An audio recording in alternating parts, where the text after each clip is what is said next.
Bonjour chers amis, j'espère que là vous m'entendez bien. J'espère que vous voyez bien cette vidéo qui s'affiche. Alors pardonnez-moi, depuis le début en fait, j'ai pas compris. Je vois que toutes mes vidéos que j'ai faites jusqu'à ce jour, enfin avec OBS et OBS.Ninja, le son n'est pas bon. Alors il n'est pas bon du tout, vous n'entendez presque rien. Même en mettant à fond votre micro, vous n'entendiez pas grand-chose. Alors je tenais à m'en excuser, j'essaie de corriger ça avec les moyens du bord pour l'instant, mais il faudra que je m'équipe d'un micro un peu plus professionnel pour pouvoir me faire mieux entendre. J'espère que pour vous ça va, que tout va bien. Moi ici tout va bien, je vous remercie. Donc nous faisons aujourd'hui une vidéo, je fais une vidéo.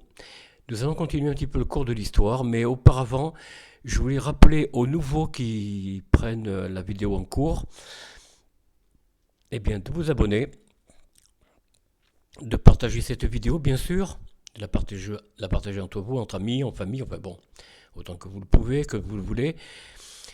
Et bien sûr, je tiens à vous dire que pour la famille, eh bien, il faut que quand même les jeunes soient suffisamment mûrs intellectuellement pour pouvoir comprendre de quoi il en retourne. Hein. Donnez pas ça à un enfant de 6 ans, 8 ans, il ne comprendra pas. Donc, je ne mets pas de limite d'âge en général, je parle qu'à partir de 18 ans ou plus, hein, bien entendu. Mais enfin, si votre enfant de 17 ans comprend, ben, tant mieux, hein, qu'il puisse regarder les vidéos. Je n'ai pas donné d'accord d'un âge précis, donc voilà. Alors bien sûr, cette vidéo n'est pas faite pour les enfants, je vous le rappelle, hein, je vous le dis. Alors mettez-moi un pouce s'il vous plaît, afin de faire grossir, grandir cette chaîne et surtout activer la clochette pour toujours faire grandir cette chaîne et surtout pour que vous puissiez mettre en favori les vidéos dès qu'elles apparaissent, tout simplement. Alors, nous allons parler d'un personnage un petit peu différent, je crois, hein, du moins je ne connais pas bien cet homme, Patrice de MacMahon. Alors, on va aller sur la page, puisque maintenant je vais vous donner décidément, un parcours plus précis de chaque chef d'État, du pays des fromages, bien entendu, hein, je le répète. Alors, voilà le portrait officiel de Patrice de MacMahon. Voilà, les photos que vous connaissez depuis, hein, pour les plus anciens, Charles de Gaulle notamment, plus près de nous, mais enfin bon, c'est pas. Voilà. Hein. Alors, il est né le 24 mai 1873 et mort le 30 janvier 1879. Donc, élection 24 mai 1873 pour une durée indéterminée, mandat prolongé pour 7 ans par la loi du 20 novembre 1873. Ah, c'est à cette date qui a été fixé le mandat de 7 ans. D'accord, bon ben, on va regarder ça. Ah ben tiens, ça je vais le noter. Bon, même si on va pas lire ça spécialement, chers amis, je reviens sur l'homme en question. Alors, élection président du Conseil. Alors, 24 mai 1800, non, il est élu en 1873, pardon. Vice-président du Conseil, Albert de Breuil, Ernest Courteau de Cissé, Louis Buffet, président du Conseil, Jules Dufort, Jules Simon, Albert de Breuil, Gaëtan de Rochebouette, ça c'est breton ça, hein. C'est une noblesse bretonne. Attendez, oui, regardez. On voit l'allure de cet homme, c'est un. Pardon. Alors, ici. Non. Bon, enfin, prédécesseur, c'est Adolphe Thiers, bien sûr. Et successeur, Jules Gray, que nous verrons plus tard. Alors. Voilà, c'est lui dont je voulais voir le. Non, c'est pas lui. Ah, si, c'est lui. Voilà, Gaëtan de Roche Bouet, pardon, né à Angers, le 16 mars 1813 pardon, est mort à Paris le 23 février 1899, est un général et homme d'État du pays des fromages, tout simplement. Alors, gouverneur général de l'Algérie. 1er septembre 1864, 27 juillet 1870, donc 5 ans, 10 mois et 28 jours. Monarque Napoléon III, Prédécesseur Edmond Charles de Martiméry- Martin-Pré, pardon. Edmond Charles de Martin-Pré, excusez-moi, j'ai du mal à lire, hein. Successeur Louis Durieux, voilà. Sénateur du Second Empire, 24 juin 1856, 4 septembre 1870, 14 ans, 2 mois et 11 jours. Alors, biographie, bon, nom de naissance, Marie Edme Patrice Maurice de Macmahon. Date de naissance, je l'ai dit. Lieu de naissance, alors c'est Sully, au pays des fromages. Date de décès, 17 octobre 1893 à 85 ans. Pas mal, hein. Lieu de décès, Château de la Forêt, Montcresson. Oui, ça c'est en Ile-de-France, je crois bien. Bon, bref, dans le pays des fromages. Nature du décès, insuffisance rénale, urénie. Sépulture, cathédrale Saint-Louis des Invalides, donc à Paris, pardon. Nationalité bien sûr, des habitants du pays des fromages, hein. Parti politique légitimiste, conjoint Elisabeth de la Croix de Castries. Je ne sais pas s'ils vont nous montrer la peinture ou la photo. On voit pas le visage, c'est dommage. Bon. Enfants, 4 dons, Patrice et Emmanuel. Diplômé, 4 dons, Patrice et Emmanuel. Bon. Diplômé de profession, pardon, diplômé de Saint-Cyr, profession militaire, religion, catholicisme. Enfin, voyons. Enfin, voilà les armoiries. Bon, ça, on l'a vu. Et ça, c'est quoi ça? Alors, Patrice de Macmahon, c'est son sceau. Bon, ben, ça, c'est le sceau que vous connaissiez déjà, on en a parlé, hein. Liberté, égalité, fraternité, que l'on retrouvera en 1940 jusqu'à 1944, je crois. Alors, maréchal Patrice de Macmahon, oui, il a été un maréchal d'Empire, semble-t-il, non? Si je ne m'abuse. Mariage, alors, je remonte un petit peu, début en Algérie, bon, origine familiale, alors, la famille de Macmahon est d'origine irlandaise. Ah, oui, c'est bien ce qui me semblait, hein. Le nom, déjà, c'est pas très des habitants du pays des fromages, hein. Réfugié au pays des fromages avec Jacques II Stuart lors de la glorieuse révolution de 1889. La glorieuse, bon. Jacques Stuart né le 14 octobre 1633, d'accord, en Angleterre, est mort le 16 septembre 1701 à Saint-Germain-en-Laye, France, pays de fromage, pardon, et roi d'Angleterre et d'Irlande, sous le nom de Jacques II, et roi d'Écosse sous le nom de Jacques VII, du 6 février, bon voilà.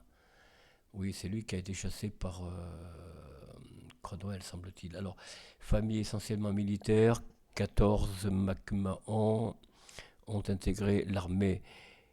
Elle s'est établie en Bourgogne, Autun, au château de Sully, Saône-et-Loire, qui voit naître le 13 juin 1808 Patrice de Macmahon, 16e et avant-dernier enfant de Maurice François de Macmahon, 1754-1831, comte de Macmahon et de Pélagie de Riquet de Caraman, 1769-1819, elle-même descendante de Pierre-Paul Riquet. Voilà, Pierre-Paul Riquet, qui était-il? Né à Béziers, donc. D'accord, bon. Constructeur du canal du Midi. Ah, c'est lui qui a construit le canal du Midi. Donc sous Louis XIV, sans doute, hein, que je ne dise pas de bêtises. Non, non, non. Non, c'est plus tard, bien sûr, hein. Bah si, c'est bien sous Louis XIV, 1609, non, sous Louis XIII. Enfin. Donc début en Algérie, bon, je vous ai lu un petit peu, je ne vais pas trop vous commenter ce qu'il a fait. Mariage et descendance, il épouse en l'église Saint-Thomas d'Aquin de Paris le 13 mars 1854 Elisabeth de la Croix de Castries, une espagnole je suppose. Oui. Ah non, on est à Paris. Elle est morte, non, non, Elisabeth de Macmahon, née Elisabeth Charlotte Sophie de la Croix de Castries. Ah, elle est née donc le 13 février 1834 à Paris, où elle est morte le 20 février 1900 à Paris toujours, donc, hein, et l'épouse de Patrick de Patrice pardon, de Macmahon, président de la République du pays des fromages. Bon, voilà. Alors, fille de Charles Armand et de la Croix, comte de Castries, gentilhomme ordinaire de la Chambre du roi, de quel roi je ne sais pas, et de Marie-Augusta d'Harcourt-Hollande. De cette union, alors bon, on a vu, hein, on va pas lire sa descendance. Guerre de Crimée, Sébastopol, ça c'est sous Napoléon. Napoléon Bonaparte Ier donc. Hein. Pendant la guerre de Crimée, alors il semblerait que c'est ça. Hein. Alors que je dise pas de bêtises, oui. Bon. Alors, sénateur vainqueur en Algérie, maréchal de France. Il se distingue particulièrement lors de la campagne d'Italie que Napoléon Ier, bien sûr. Non, c'est pas Napoléon Ier, ça. L'année, bon, moitié par chance, moitié par audace et par flair. Il pousse ses troupes en avant sans avoir reçu d'ordre à un moment critique lors de la bataille de Magenta.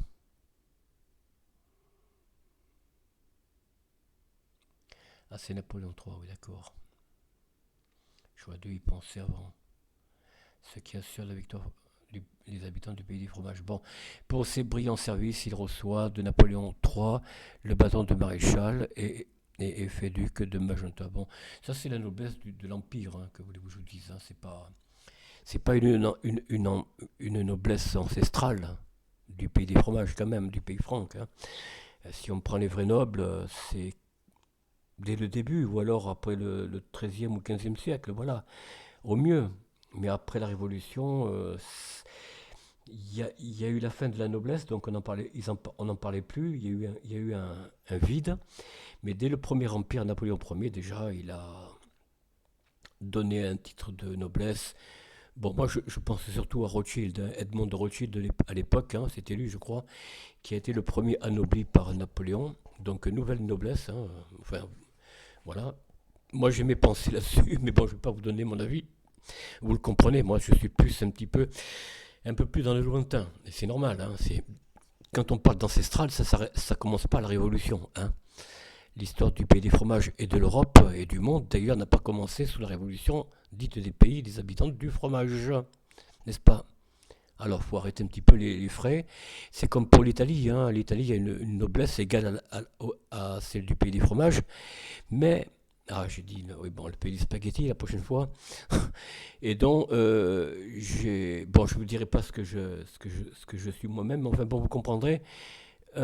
C'est pas, moi, c'est pas trop d'intérêt, hein, ça n'a pas d'intérêt spécial. Alors, il représente le pays des fromages, donc en 1861, au couronnement de Guillaume Ier de Prusse, en 1864. Guillaume Ier de Prusse, voilà l'homme. D'accord. Pardonnez-moi, je lis en même temps. C'est difficile. Hein. Alors, en 1864, il est nommé gouverneur général d'Algérie. Bon, nous passons rapidement. Voilà, c'est ça son blason du dirigeant du département dit du pays des habitants du fromage, à savoir le pays des oranges. Bon, l'Algérie, allez. Alors, guerre de 1870 et Commune de Paris. Alors là, il participe à la guerre franco-prussienne de 1870 et suit plusieurs défaites en Alsace.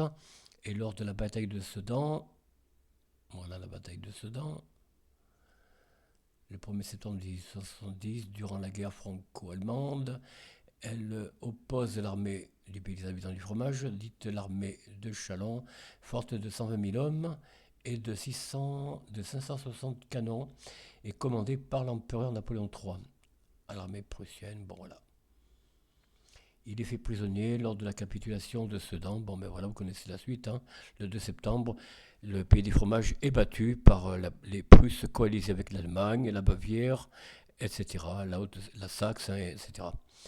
Alors, président de la République, ah, c'est là que moi, écoutez, c'est là que ça m'intéresse un peu plus, hein. On parle des chefs d'État, hein. Alors, il est élu président de la République par la majorité royaliste de l'époque, après la chute d'Adolphe Thiers. La chute, oui, c'est vrai qu'il a été, voilà, le 24 mai 1873, après avoir limogé le président du Conseil, Jules Dufort, que voilà, hein, vous vous rappelez, il le remplace par le duc Albert de Broglie. Voilà donc le médaillon.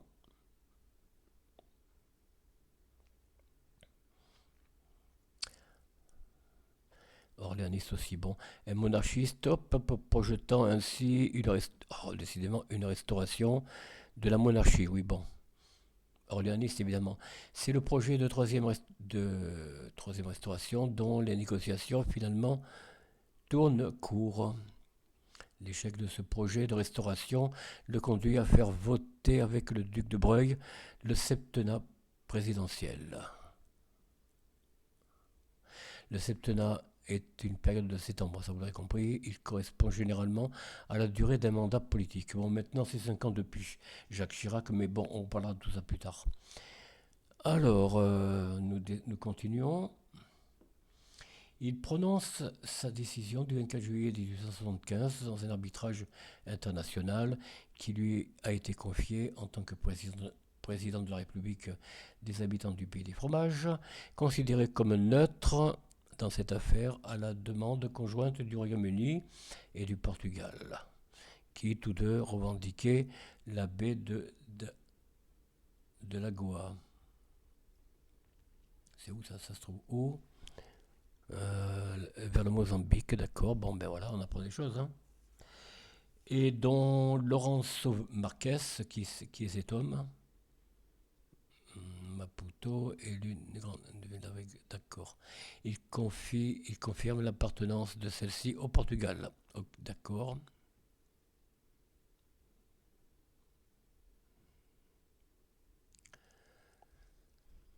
Ouais, bon. Alors le 26 septembre 1875, il séjourne à Vernon, bon, etc., etc., etc. Je continue.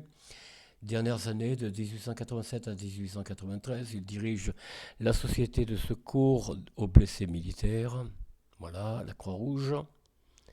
La Croix-Rouge, dite des habitants du pays des fromages, CRF, est une association d'aide humanitaire du pays des habitants du fromage, toujours, qui a pour objectif de venir en aide aux personnes en difficulté au pays des fromages et à l'étranger.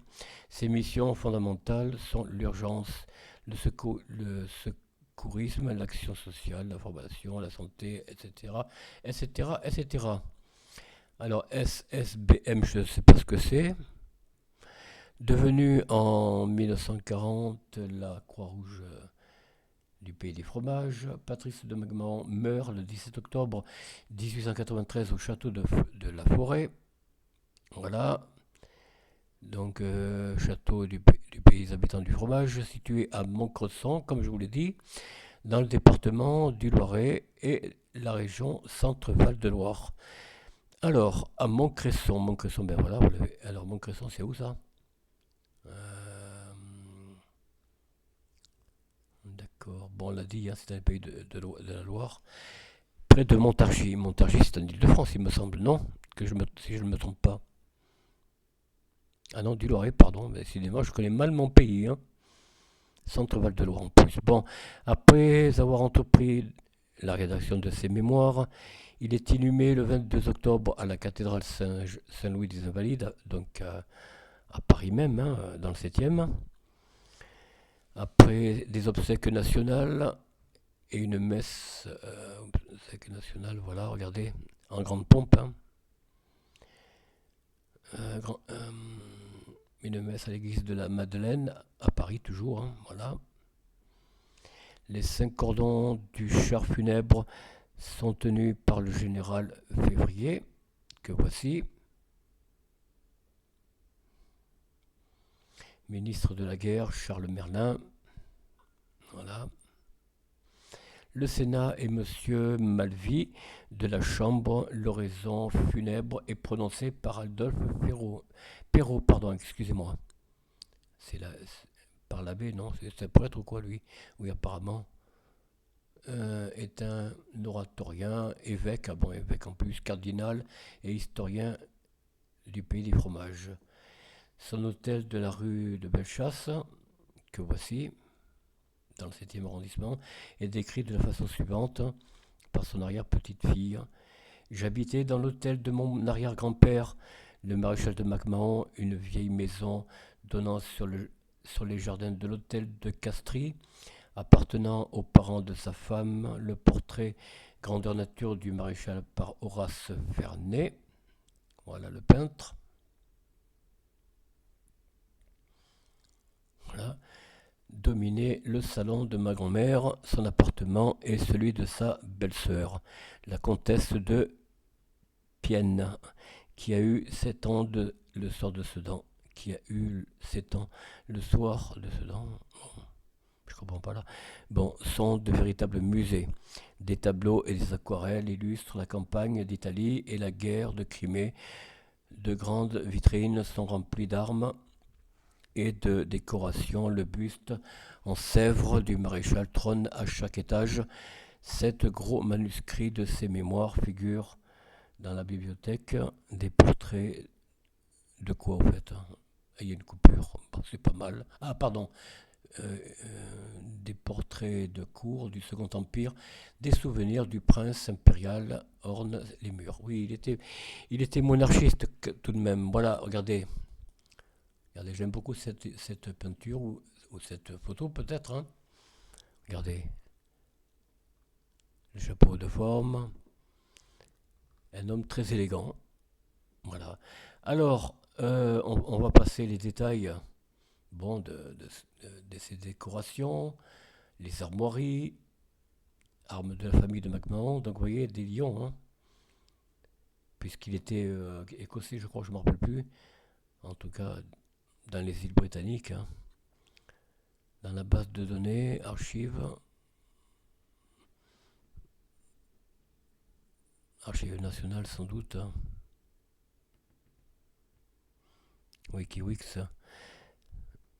Sur la Loire, c'est quoi ça? Je vais revenir après, chers amis. Est-ce qu'on va y arriver? Oui, voilà.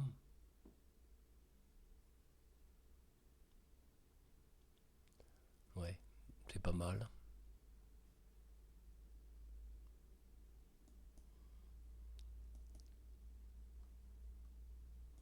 J'allais faire une bêtise, j'allais faire sauter le... Bah, qu'est-ce que c'est que ça? Généalogie. Alors, d'où vient-il? Bon, là, c'est les décorations militaires, là, c'est les blasons, avec la couronne, vous voyez, impériale, apparemment. Les notes, voilà. On va aller à la généalogie. On n'est pas à la généalogie, là? Ah bon? Alors, elle est où, sa généalogie? Ah,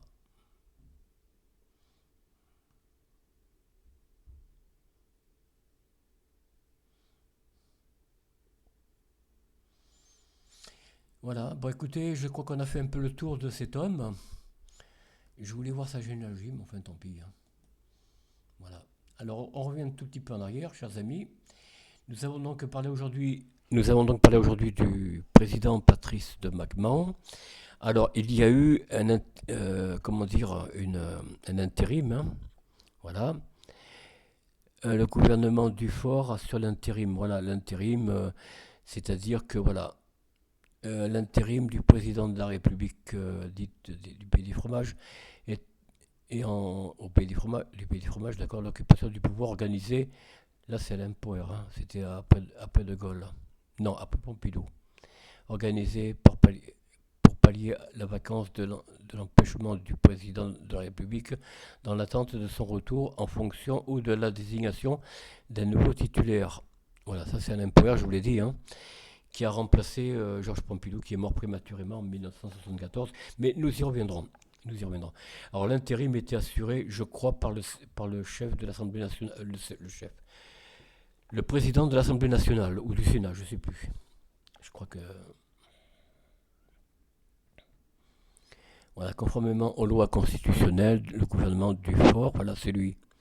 Voilà, le gouvernement du fort, le cinquième gouvernement de Jules Dufort et le gouvernement de la Troisième République au Pays du Fromage du 13 décembre 1877 au 30 janvier 1879. Alors, et c'est là que ça va changer, le gouvernement Dufort va bien sûr démissionner lors de la nouvelle élection du président dont on parlera demain, à savoir Jules Grévy. Mais nous en parlons demain, n'anticipons pas les choses, chers amis.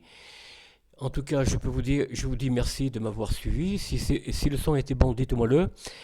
C'est vrai qu'il faudrait que je m'équipe d'un micro un peu plus sophistiqué parce que là, je le mets presque à ma bouche, hein. Vous voyez, donc c'est pas très bon. On revient à la page d'accueil, voilà. Alors j'espère, chers amis, que pour vous, tout a été bien, tout a été parfait. Pour moi, j'ai passé un bon moment avec vous à parler du président MacMahon. Maintenant, le chemin continue sous la Troisième République jusqu'en 1939, où nous en reparlerons, hein, nous allons pas à pas, et nous parlerons des gouvernements qui ont été pendant la guerre établis. Bon, mais enfin, tous ces gouvernements, à partir de comment dire, la renonciation au trône du roi Philippe Ier, je crois, hein, si je me rappelle bien, euh, la Constitution n'est plus respectée. C'est-à-dire que les présidents qui se succèdent, hein, Napoléon III, euh, euh, comment dire, Adolphe Thiers et tous les autres, hein, jusqu'à aujourd'hui, Emmanuel Macron, donc les dirigeants que nous avons, les lois sont pas signées et sont pas promulguées. Seul le roi peut promulguer une loi. Un président ne peut pas. Pourquoi? Parce que à l'origine, le Pays des Fromages est une constitution de la monarchie. Alors, ce que je veux dire, c'est que la constitution, bien sûr, sous l'Ancien Régime, a dû changer, être modifiée pas mal de fois, certainement. Mais ce qu'il faut regarder, c'est qu'il y a eu une continuité dans les évolutions des lois, des constitutions sous l'Ancien Régime. Tandis que sous le régime parlementaire de la République, hein, depuis la première, bon, jusqu'à la deuxième, troisième, quatrième, cinquième, sous laquelle nous sommes aujourd'hui, la Constitution a été sans cesse modifiée, et de façon défigurée. C'est-à-dire que la Constitution d'aujourd'hui ne ressemble plus tellement à celle de 1958, qui n'est pas légale déjà, puisque elle est faite par un homme qui n'était pas chef de l'État, il était chef de cabinet, je vous le rappelle, et en plus, le ministère de l'Intérieur, qui était sous le commandement du garde des Sceaux, donc ministre de l'Intérieur, hein, comme l'on dit, donc confusion des pouvoirs, et comme le rappelle la Constitution de 1789, elle vaut ce qu'elle vaut, mais elle dit bien, je ne sais plus dans quel article, hein, regardez bien, cherchez, chers amis, si le pouvoir exécutif et législatif ne sont pas indépendants l'un de l'autre, il n'y a plus de constitution. Je crois que c'est l'article 12, il me semble. Enfin, chers amis, voilà, je vous remercie de m'avoir suivi. Si cette vidéo vous a plu, ben écoutez, mettez un pouce, abonnez-vous, je vous le rappelle, partagez. Je vous dis à très bientôt. Alors, aujourd'hui, on est samedi, pour vous, ce sera dimanche quand vous verrez cette vidéo. Par avance, je vous souhaite un bon week-end, une bonne fin de week-end, et pour ceux qui travaillent en ce dimanche, eh ben, écoutez, je vous souhaite beaucoup de courage. C'est vrai qu'il y a 3 jours, là, hein, il y a le pont pour beaucoup d'entre vous, hein. Ben, écoutez, je vous invite à être heureux en famille, de partager, de sortir un petit peu ensemble, en famille, entre amis, de voyager, même pourquoi pas. Bon, ici, vous voyez, ça fait déjà 10 jours, ici à Vitré, dans les Pays de Loire et aux portes de la Bretagne, comme ils disent, il n'y a pas eu un brin de soleil. Un seul brin de soleil, vous vous rendez compte? Alors, justement, ce matin, j'ai encore regardé quand il faisait bien jour, il fait bien jour déjà, il n'y a pas de brume. Il n'y a pas de brume. Il y a un ciel gris, opaque, compact, alors que certains disent comme la météo, hein, surtout les médias mainstream, c'est des nuages. Non, les nuages, il y a des petits, il y a des gros, il y a des moyens. où il y a des petits, des moyens et des gros. Et ces trois catégories de nuages ont des contours bien définis. Vous comprenez? Mais si vous regardez le ciel, là, aujourd'hui, là, et que chez vous c'est gris de manière compacte, c'est-à-dire sans aucune délimitation de petits, moyens ou gros nuages, dites-vous bien qu'il y a un problème. Il y a un problème. C'est donc de la pulvérisation, il y a quelque chose, c'est de l'ingénierie météorologique, hein, carrément, de l'ingénierie climatique, hein, pour justement masquer le soleil le plus possible. Voilà, selon les vœux du président sortant, Joe Biden. Rappelez-vous, si vous l'avez entendu ce discours et que vous comprenez un peu l'anglais, eh bien, il avait souhaité il y a 2 ans, je crois à peu près, 2, 3 ans. Alors oui, vous allez me dire, il n'a pas toute sa tête. Oh, peut-être, mais il avait quand même des lueurs un petit peu parfois d'intelligence. Il ne faut pas non plus plus le sous-estimer que ça. Il a quand même dit une chose qui souhaitait que on cache le soleil, surtout dans les pays les plus chauds. Ben, je peux vous dire que dans les pays de Loire et de Bretagne, il fait pas si chaud que ça, même quand il y a le soleil, hein, à part en plein été. Et encore, pas toujours. Voilà, chers amis, je vais arrêter là. Je vous remercie de m'avoir suivi et je vous dis à très bientôt. Au revoir.